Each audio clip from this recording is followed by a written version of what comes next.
જય ગુરુદેવ વિદ્યાર્થી મિત્રો, આપણે ધોરણ 11માં ઓનલાઈન અભ્યાસમાં આગળ વધીએ તો આપણે અર્થશાસ્ત્રની અંદર પાઠ 3ની વાત કરતા હતા, માંગની. એમાં છેલ્લે આપણે વાત કરેલી છે જે માંગમાં વધારો ઘટાડો છે અને વિસ્તરણ સંકોચન છે એની, અને છેલ્લે આપણે વાત કરેલી હતી વ્યક્તિગત માંગ અને બજાર માંગની. હવે આગળ નીકળીએ તો હવે આગળ આપણે જોવાની છે એ છે માંગની સાપેક્ષતા. હવે માંગની સાપેક્ષતા છે એ શું દર્શાવે છે તો કે છે કે માંગ ઉપર અસર કરનારા પરિબળોમાં ફેરફાર થવાથી માંગમાં થતો ફેરફાર એ માંગની સાપેક્ષતા દર્શાવે છે. એટલે કે માંગ ઉપર અસર કરતા પરિબળોમાં ફેરફાર થશે તો એ પરિબળોના ફેરફારના કારણે માંગમાં જે ફેરફાર થાય છે એને સાપેક્ષતા કહેવામાં આવે છે. માંગ આધારિત પરિબળ છે, એટલે કે માંગ છે એ બીજા ઉપર આધાર રાખે છે, સ્વતંત્ર પરિબળ નથી. હવે કઈ કઈ ઉપર આધાર રાખે છે? જો વ્યક્તિની વસ્તુ અંગેની પસંદગી, આવક, કિંમત પર વ્યક્તિની માંગનો આધાર છે. એટલે કે માંગ છે એ આવા પરિબળો ઉપર આધારિત છે. આવા પરિબળોમાં ફેરફાર થશે એટલે માંગમાં ફેરફાર થશે, અને આ પરિબળો તેના આધારના પ્રમાણ માપને તેની સાપેક્ષતા કહેવામાં આવે છે.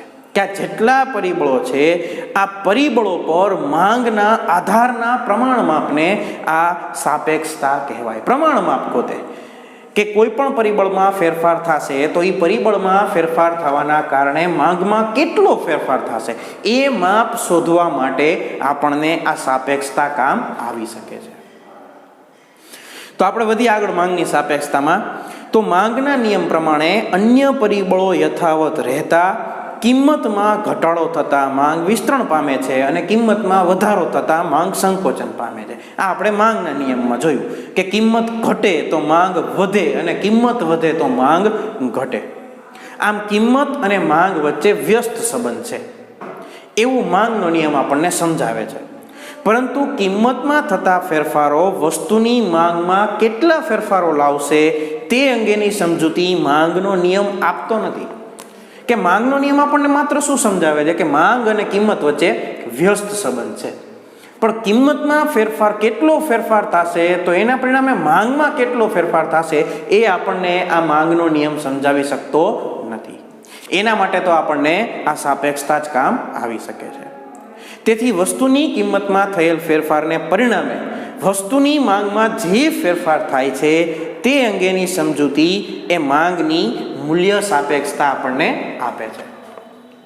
મૂલ્ય એટલે કિંમત અને સાપેક્ષતા એટલે ફેરફાર, કે કિંમતમાં ફેરફાર થવાના કારણે માંગમાં કેટલો ફેરફાર થશે એના પ્રમાણ માપને માંગની મૂલ્ય સાપેક્ષતા તરીકે ઓળખવામાં આવે છે. તો માંગની મૂલ્ય સાપેક્ષતાની અંદર આપણે આગળ વધીએ. સાપેક્ષતા ઘણા બધા પ્રકારની, આપણે માંગની સાપેક્ષતાનો અર્થ જોયો તો સાપેક્ષતાની અંદર આપણે માંગની મૂલ્ય સાપેક્ષતા છે, આવક સાપેક્ષતા છે, પ્રતિમૂલ્ય સાપેક્ષતા છે, આવા મુદ્દાઓ જોવાના છે. પણ સૌથી પહેલો મુદ્દો આપણે જોઈ છીએ માંગની સાપેક્ષતાની અંદર એ છે માંગની મૂલ્ય સાપેક્ષતા. એટલે કે કિંમતની અંદર ફેરફાર થવાથી માંગમાં કેટલો ફેરફાર થશે આનું પ્રમાણ માપ જો આપે છે આપણને કે માંગની મૂલ્ય સાપેક્ષતા કોઈ પણ વસ્તુની કિંમત અને માંગ વચ્ચેનો પ્રમાણાત્મક સંબંધ દર્શાવે છે, કે પ્રમાણ દર્શાવે છે કે કિંમતમાં ફેરફાર થવાથી માંગમાં કેટલા પ્રમાણમાં ફેરફાર થશે આનું માપ એટલે માંગની મૂલ્ય સાપેક્ષતા. હવે જો આપણને નીચે સૂત્ર અને સરસ મજાનું એક ઉદાહરણ આપેલું છે તો એનું સૂત્ર યાદ રાખી લેવું, એક માર્કમાં પૂછાઈ શકે કે માંગની મૂલ્ય સાપેક્ષતા બરાબર માંગમાં થતો ટકાવારી ફેરફાર છેદમાં કિંમતમાં થતો ટકાવારી ફેરફાર. હવે જો ઉદાહરણ આપ્યું છે, દાખલા તરીકે X નામની વસ્તુની કિંમતમાં 1% ઘટાડો થાય છે તો એની માંગમાં 5% વધારો થાય છે.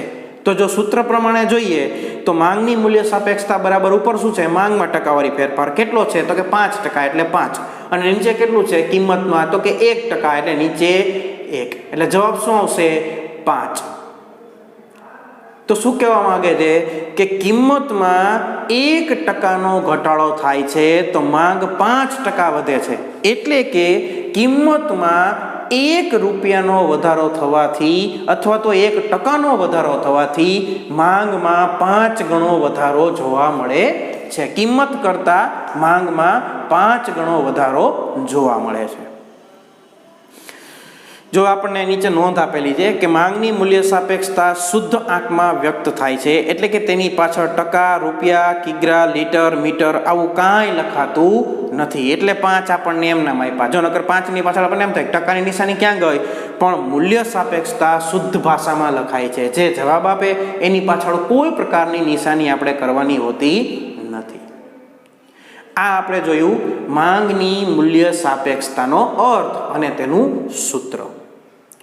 હવે એની વ્યાખ્યા આપેલી છે આપણને પ્રોફેસર માર્શલની, કે માંગની મૂલ્ય સાપેક્ષતાની સમજૂતીમાં જણાવે છે પ્રોફેસર માર્શલ કે વસ્તુની માંગની મૂલ્ય સાપેક્ષતા વધારે કે ઓછી એનો આધાર કિંમતના ઘટાડાને પરિણામે માંગમાં થતા વધારો મોટો કે નાનો છે, અને કિંમતમાં વધારાના પરિણામે માંગમાં ઘટાડો મોટો કે નાનો એની ઉપર રહે છે. જો આ વ્યાખ્યા અટપટી છે. આપણી રીતે આપણે સમજવું હોય તો કહી શકાય કે માંગની મૂલ્ય સાપેક્ષતા એવું જણાવે છે કે વસ્તુની માંગની મૂલ્ય સાપેક્ષતા વધારે કે ઓછી કોના ઉપર આધાર રાખે, તો કે કિંમતનો વધારો કે ઘટાડો મોટો છે કે માંગમાં વધારો કે ઘટાડો મોટો છે. આના આધારે આપણે માંગની મૂલ્ય સાપેક્ષતા જાણી શકીએ. કારણ કે આપણને ખ્યાલ છે, સૂત્રમાં આપણને ખ્યાલ છે, જેમ માંગમાં વધારો કે ઘટાડો મોટો એમ માંગની મૂલ્ય સાપેક્ષતા વધુ, અને જેમ કિંમતની મૂલ્ય વધારો કે ઘટાડો મોટો એમ માંગની મૂલ્ય સાપેક્ષતા ઓછી આવે. એટલે માંગની મૂલ્ય સાપેક્ષતા કિંમત અને માંગના વધારા ઘટાડા ઉપર આધારિત છે. હવે 5 માર્કનો અગત્યનો પ્રશ્ન આવે છે, એ છે માંગની મૂલ્ય સાપેક્ષતાના પ્રકારો. તો માંગની મૂલ્ય સાપેક્ષતાના 5 પ્રકારો છે. નંબર 1 સંપૂર્ણ મૂલ્ય સાપેક્ષ, નંબર 2 સંપૂર્ણ મૂલ્ય અનપેક્ષ, નંબર 3 એકમ મૂલ્ય સાપેક્ષ, નંબર 4 મૂલ્ય સાપેક્ષ અને નંબર 5 મૂલ્ય અનપેક્ષ. આ 5 પ્રકારની મૂલ્ય સાપેક્ષતા જોવા મળે છે. જો ચોપડીમાં આપણને 5 વિશે ઘણી બધી માહિતી આપેલી છે, પણ જો આપણે આ 5 માર્કના પ્રશ્ન પૂછાય તો આપણે કેટલું લખવાની એની વાત કરીએ તો જો સૌથી પહેલાં તો આપણે પહેલો પ્રકાર જોઈએ સંપૂર્ણ મૂલ્ય સાપેક્ષ માંગ. જ્યારે વસ્તુની કિંમતમાં અત્યંત નજીવો ફેરફાર હોય અથવા તો ફેરફાર ન હોય અને તેની માંગમાં અમર્યાદિત ફેરફાર આવે ત્યારે વસ્તુ માટેની માંગમાં અનંત ફેરફાર થાય છે. તેને સંપૂર્ણ મૂલ્ય સાપેક્ષ માંગ કહેવાય. આ શું કહેવા માંગે છે કે વસ્તુની કિંમતમાં નજીવો અથવા તો ફેરફાર ન થાય અને માંગમાં અનંત ફેરફાર થાય, વધુ ફેરફાર થાય, ખૂબ ફેરફાર થાય તો એને સંપૂર્ણ મૂલ્ય અનપેક્ષ માંગ તરીકે ઓળખવામાં આવે છે. હવે એનું ઉદાહરણ લખવું જરૂરી નથી. પહેલાં આટલી આપણે એક લીટી લખ નાખવાની કે સંપૂર્ણ મૂલ્ય સાપેક્ષ માંગ કોને કહેવાય, પછી પહેલામાં સૂત્ર લખવાનું કે માંગમાં થતો ટકાવારી ફેરફાર છેદમાં કિંમતમાં થતો ટકાવાળી ફેરફાર. પછી એમાં લખવાનું કે માંગમાં કેટલો ફેરફાર થાય છે, તો કે અનંત. અનંતની નિશાની કઈ રહી આપણે, અને એની નીચે 1. તો જવાબ કેટલો આવશે, તો કે અનંત. અને પછી એની આકૃતિ દોરવાની. હવે જો આપણે આકૃતિની વાત કરીએ તો આકૃતિમાં માત્ર શું છે, જો આવું શું કામ આપેલું છે, તો જો આપણને ખ્યાલ છે કે માંગની અંદર શું હોય, તો કે આવી રીતે 2 અક્ષ હોય. કયા અક્ષ હોય, તો આ x અને આ y. અહીંયા શું હોય, માંગ, અને અહીંયા શું હોય, કિંમત. બરાબર છે. હવે આપણને શું કીધું સંપૂર્ણ મૂલ્ય સાપેક્ષ માંગમાં કે કિંમતમાં સાવ નજીવો ફેરફાર અથવા તો કોઈ ફેરફાર નહીં. તો માનો કે આપણે કિંમત અહીંયા આપણે અલગ કિંમત આપણે લખીએ, તો માનો કે કિંમત આટલી જ છે, કોઈ ફેરફાર થતો નથી. અહીંયા આપણે લખી નાખીએ 1 2 3 4 5, અથવા તો કાંઈ ન લખીએ તો પણ ચાલે.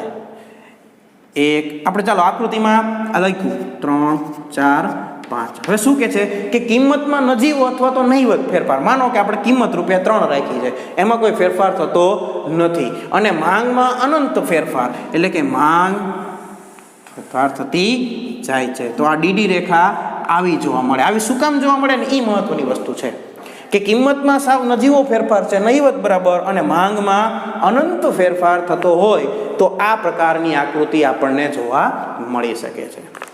અને પછી એનું મૂલ્ય લખવાનું કે સંપૂર્ણ મૂલ્ય સાપેક્ષ માંગનું મૂલ્ય અનંત હોય છે. બસ આટલું જ તમારે એકમાં લખવાનું.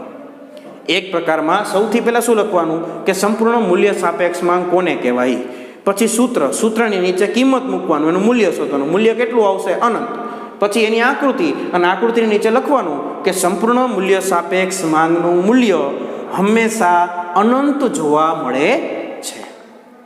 આ પહેલો પ્રકાર.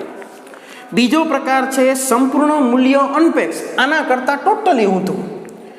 મૂલ્ય અનપેક્ષમાં શું કહે છે કે જ્યારે વસ્તુની કિંમતમાં ગમે તેટલો ફેરફાર થાય પણ વસ્તુની માંગ સ્થિર રહે તો એને સંપૂર્ણ મૂલ્ય અનપેક્ષ માંગ તરીકે ઓળખવામાં આવે છે. આ જ આકૃતિમાં આપણે ફેરફાર કરી નાખીએ તો આની આકૃતિ જે છે એ કેવી બનશે, તો જો આપણે વ્યાખ્યા ઉપરથી જ વાત કરીએ કે શું કહેવા માંગે છે કે વસ્તુની કિંમતમાં ગમે એટલો ફેરફાર થાય પણ વસ્તુની માંગ કેવી રહે, સ્થિર. એટલે માંગ માનો કે અહીંયા 3 એકમ સ્થિર રહેશે તો આકૃતિ જે છે એકદમ આવી સીધી બનશે. આવી આપણી આકૃતિ મળે સંપૂર્ણ મૂલ્ય અનપેક્ષ માંગની. હવે આનું આપણે સૂત્ર મૂકીએ કે માંગમાં થતો ટકાવારી ફેરફાર છેદમાં કિંમતમાં થતો ટકાવારી ફેરફાર. શું કીધું, માંગમાં કેવો ફેરફાર, કોઈ નહીં, એટલે ઉપર 0, નીચે ગમે એટલા તમે લખો પણ શૂન્યને તમે ગમે એટલા વડે ભાગશો તો જવાબ કેવો આવશે, 0. એટલે આનું મૂલ્ય હંમેશા 0 જ આવે. એટલે સંપૂર્ણ મૂલ્ય અનપેક્ષ માંગમાં તમારે કેટલું લખવાનું, તો સૌથી પહેલા લખવાનું કે જ્યારે વસ્તુની કિંમતમાં ગમે તેટલો ફેરફાર થાય પણ તેની માંગમાં કોઈ ફેરફાર થતો ન હોય તો તેવી મૂલ્ય સાપેક્ષતાને સંપૂર્ણ મૂલ્ય અનપેક્ષ માંગ કહેવામાં આવે છે. પછી સૂત્ર લખવાનું, માંગમાં થતો ટકાવારી ફેરફાર છેદમાં કિંમતમાં થતો ટકાવારી ફેરફાર. માંગમાં 0 ફેરફાર, કોઈ ફેરફાર નથી કર્યો, કિંમતમાં તમે 10% લખો, 20% લખો, ગમે એટલા લખો પણ જવાબ કેટલો આવશે, 0. પછી આકૃતિ દોરવાની અને આકૃતિની નીચેની મૂલ્ય લખવાનું કે સંપૂર્ણ મૂલ્ય અનપેક્ષ માંગનું મૂલ્ય હંમેશા 0 આવે છે. 0 શું કામ, તો કે સૂત્ર પ્રમાણે આપણે મૂકીએ છીએ એટલે. આ બીજો પ્રકાર. મૂલ્ય સાપેક્ષતાનો ત્રીજો પ્રકાર છે એકમ મૂલ્ય સાપેક્ષ. એકમ મૂલ્ય સાપેક્ષ એટલે શું, તો કે બંનેમાં સરખો ફેરફાર થતો હોય. એટલે કે કિંમતમાં થતો ટકાવારી ફેરફાર અને માંગમાં થતો ટકાવારી ફેરફાર સપ્રમાણ હોય, એટલે કે સરખો હોય તો એને સંપૂર્ણ મૂલ્ય એને એકમ મૂલ્ય સાપેક્ષ માંગ તરીકે ઓળખવામાં આવે છે. હવે જો આપણે એની આકૃતિ શીખીએ તો એની આકૃતિમાં શું છે, તો આપણને એવું સમજાવે છે કે કિંમતમાં જેટલો ફેરફાર થાય છે ને એટલો જ ફેરફાર માંગમાં થાય છે. એટલે બેયમાં એક એકમનો આપણે રાખીએ. જો માનો કે અત્યારે આપણે કિંમત 3 માંગ 3. હવે આપણને ખ્યાલ છે કે વ્યસ્ત સંબંધ હોય એટલે કિંમત ઘટશે તો માંગ વધશે અને કિંમત તો માંગ આવી રીતે આકૃતિ બને અને એની માંગ રેખા જે છે એ આ પ્રકારે બને. બિંદુઓ ન લખો તો પણ ચાલે. આવી આકૃતિ એની બને. ચોપડીમાં ગમે એવી રહી, આપણે આપણી રીતે બનાવીએ તો થોડુંક સમજાય કે કિંમતમાં થતો ટકાવારી ફેરફાર અને માંગમાં થતો ટકાવારી ફેરફાર બે સરખો હોય તો એવી માંગને એકમ મૂલ્ય સાપેક્ષ માંગ કહેવાય. પછીનું સૂત્ર લખવાનું કે માંગની મૂલ્ય સાપેક્ષતા બરાબર માંગમાં થતો ટકાવારી ફેરફાર છેદમાં કિંમતમાં થતો ટકાવારી ફેરફાર. હવે બેયમાં કેવું છે, સરખું. તો ઉપર માનો કે આપણે લખીએ કે માંગમાં 5% ફેરફાર થાય છે તો કિંમતમાં પણ 5% ફેરફાર થાય છે, તો એનો જવાબ હંમેશા એક જ આવે. પછી આવી આકૃતિ દોરવાની અને પછી એની નીચેનું મૂલ્ય લખવાનું કે એકમ મૂલ્ય સાપેક્ષનું મૂલ્ય હંમેશા 1 આવે છે. એકમ મૂલ્ય સાપેક્ષ માંગનું મૂલ્ય હંમેશા 1 શું કામ આવે, કારણ કે માંગ અને કિંમત બંનેમાં સરખો ફેરફાર થાય છે અને આપણને ખ્યાલ છે કે ઉપર નીચે સરખી રકમ હોય તો એનો જવાબ હંમેશા 1 જ આવે. એટલે આને કહેવાય એકમ મૂલ્ય સાપેક્ષ માંગ. આ ત્રીજો પ્રકાર. ચોથો પ્રકાર છે મૂલ્ય અનુપેક્ષ માંગ. મૂલ્ય અનપેક્ષમાં શું કહે છે કે વસ્તુની કિંમતમાં ટકાવારી ફેરફાર કરતાં માંગમાં ટકાવારી ફેરફાર વધુ હોય. આને આપણે કઈ રીતે લખી શકાય કે વસ્તુની કિંમતમાં થતો ટકાવારી ફેરફાર ઓછો હોય અને વસ્તુની માંગમાં થતો ટકાવારી ફેરફાર વધુ હોય તો એને મૂલ્ય અનપેક્ષ માંગ તરીકે ઓળખવામાં આવે છે. હવે જો એની આકૃતિ આવી શું કામ બને તો આપણે એની સમજૂતી મેળવીએ. તો જે મૂલ્ય અનપેક્ષ માંગ જે છે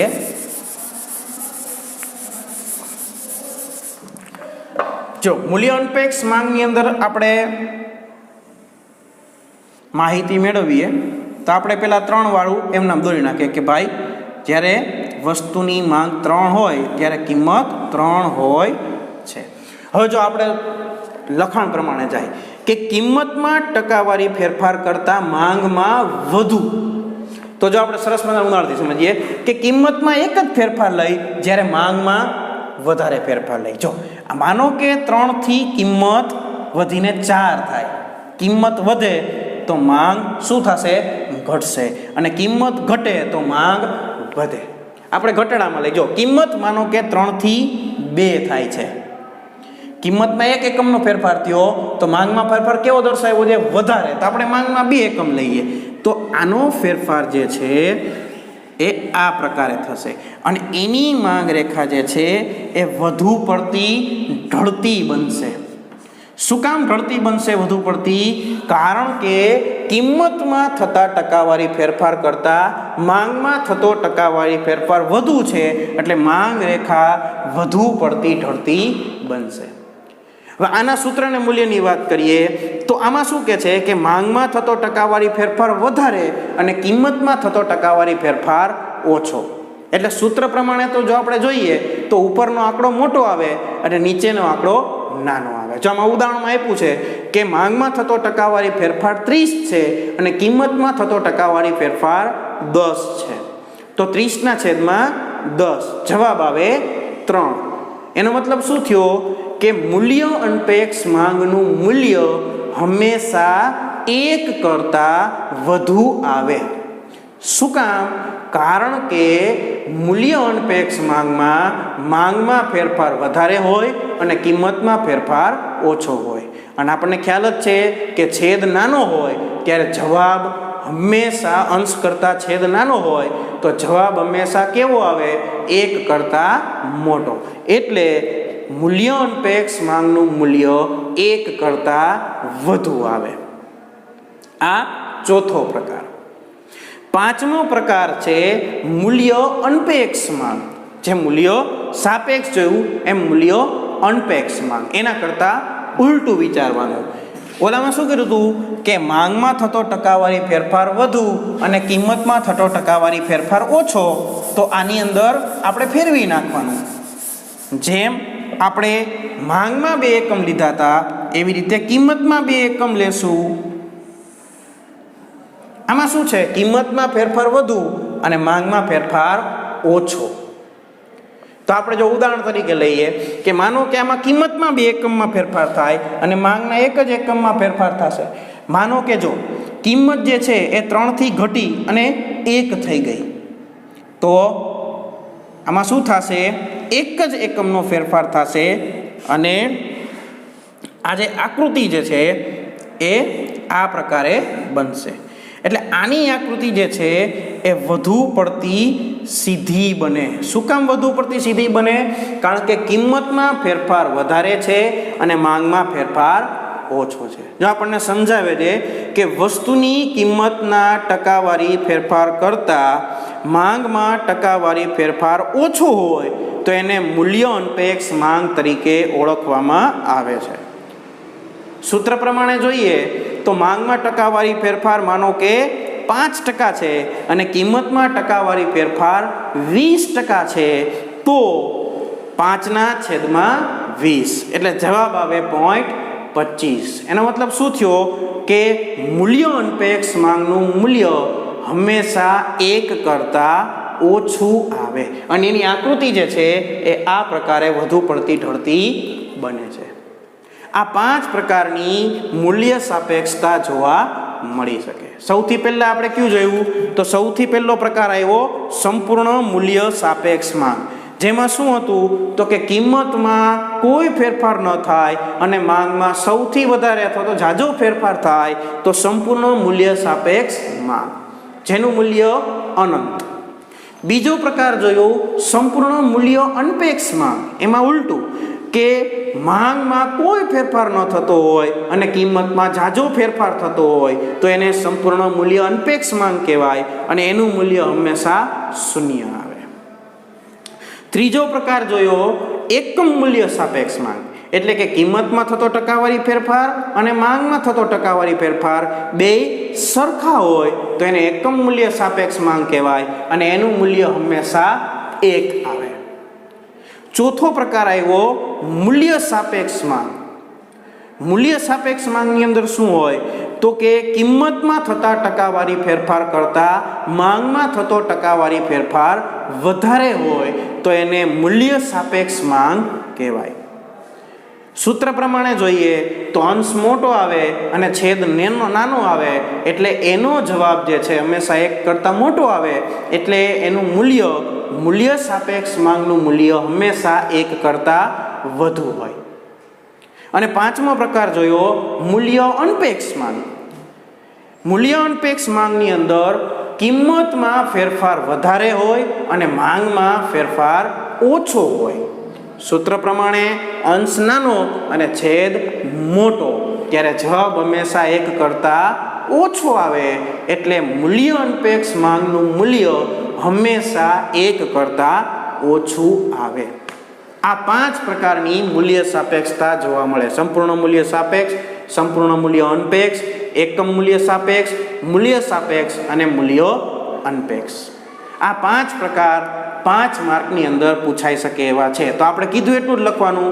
પહેલા મૂલ્ય સાપેક્ષતા જે છે, માનો કે એકમ મૂલ્ય સાપેક્ષ, તો એકમ મૂલ્ય સાપેક્ષ કોને કહેવાય? એ પછી સૂત્ર મૂકીને અંદર કિંમત મૂકવાની, એની કિંમતનો જવાબ ગોતવાનો, પછી આકૃતિ દોરવાની અને આકૃતિની નીચે એનું મૂલ્ય લખવાનું। બસ આટલું જ એક મૂલ્ય સાપેક્ષતાના પ્રકારમાં લખવાનું અને આવી રીતે 5 પ્રકાર વિશે લખવાનું। આ આપણે જોઈ માંગની મૂલ્ય સાપેક્ષતાના પ્રકારો। હવે આવે છે માંગની આવક સાપેક્ષતા, પણ આવક સાપેક્ષતા આપણા કોર્સમાંથી કાઢી નાખેલું છે અને આપણે સીધું જોઈ છીએ માંગની પ્રતિમૂલ્ય સાપેક્ષતા। પ્રતિમૂલ્ય સાપેક્ષતા જે છે એમાં કહે છે કે સામાન્ય રીતે વસ્તુઓ એકબીજા સાથે 2 પ્રકારના સંબંધમાં જોડાયેલી હોય છે, એક અવેજી વસ્તુ અને બીજી પૂરક વસ્તુ। હવે અવેજીમાં સમજાવે છે કે જ્યારે વસ્તુઓ વૈકલ્પિક હોય તો તેવી વસ્તુ કરી શકાય એવી।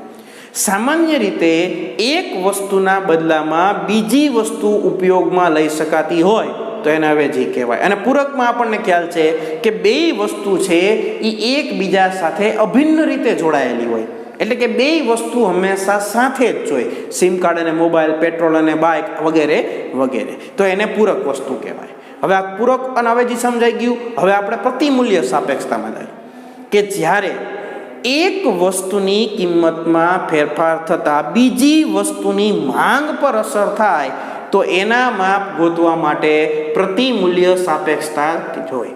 જો આપણે ચા અને કોફીનું ઉદાહરણ જોઈએ કે ચા મૂળ વસ્તુ હતી અને કોફી કેવી હતી? અવેજી। તો કોફીની કિંમતમાં ફેરફાર થવાથી ચાની માંગમાં શું ફેરફાર થશે એનું માપ આપણે જોતું હોય તો આપણે પ્રતિમૂલ્ય સાપેક્ષતાથી ગોતી શકીએ। પ્રતિમૂલ્ય સાપેક્ષતામાં પૂછી શકાય એવો પ્રશ્ન કહેવાય પ્રતિમૂલ્ય સાપેક્ષતાનું સૂત્ર। તો શું કહે છે કે માંગની પ્રતિમૂલ્ય સાપેક્ષતા બરાબર x વસ્તુની માંગમાં થતો ટકાવારી ફેરફાર છેદમાં y વસ્તુની કિંમતમાં થતો ટકાવારી ફેરફાર। આ આપણે જોયું પ્રતિમૂલ્ય સાપેક્ષતા। પ્રતિમૂલ્ય સાપેક્ષતામાં મહત્વનું છે માત્ર એનું સૂત્ર જે 1 માર્કમાં પૂછાવાની સંભાવના રહેલી છે। અને છેલ્લે આવે છે માંગની મૂલ્ય સાપેક્ષતા માપવાની પદ્ધતિઓ। તો માત્ર એના પ્રકારો પૂછી શકાય એવા છે કે માંગની મૂલ્ય સાપેક્ષતા માપવાની 3 પદ્ધતિઓ છે, એક ગુણોત્તરની રીત, બીજી કુલ ખર્ચની રીત અને ત્રીજી ભૌમિતિક રીત। બસ આટલું જ આ છેલ્લા મુદ્દામાંથી પૂછાય છે। આ આપણે વાત કરી પાઠ 3ની, એટલે કે માંગની. અહીંયા આપણો આ ત્રીજો પાઠ પૂરો થાય છે. વાત કરી આજના લેસનની, તો આજના લેસનની અંદર માંગની મૂલ્ય સાપેક્ષતાના 5 પ્રકારની આકૃતિઓ તમારે લેસનમાં દોરવાની છે. હવે પછીનો પાઠ જે છે ચોથો, એની શરૂઆત કરશું આપણે આવતા લેક્ચરની અંદર. અત્યારે આપણે અહીંયા આપણા લેક્ચરને વિરામ આપીએ છીએ. અસ્તુ. જય ગુરુદેવ.